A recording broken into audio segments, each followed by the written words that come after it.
Hi. It got so hot earlier today that I had to take a break, and now it's evening and starting to cool off, and I'm starting to rebuild the tower gardens.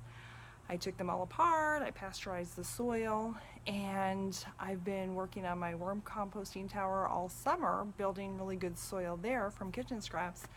And so now I'm going to put it all together. And what I discovered earlier today is when I looked in my worm tower, it was kind of too wet in there, and the worms were crawling on the top of the roof of the worm tower. So they try to do that to get out of the conditions that are too wet for them. So then as soon as I brought them outside and it started heating up, I showed you the temperature was kind of getting hot on the plastic lid, so they all dove down into their bedding. But I guess it got too hot and I didn't take it back inside. So they really dove down into the bed. I'm pretty sure they're still alive. I don't think it got too hot in there for them today because I did put it in the shade. But there's nobody left on top.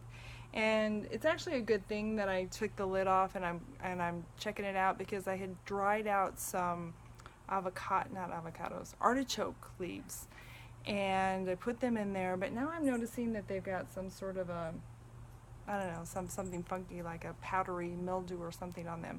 So I'm going to take all of those out. I'm going to show you what I'm talking about.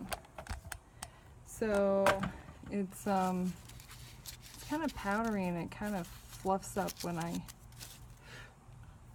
move it around.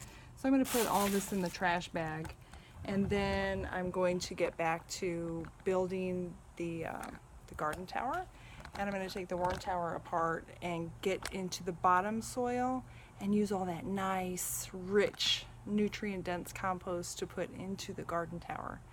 So I'll show you that in just a little bit.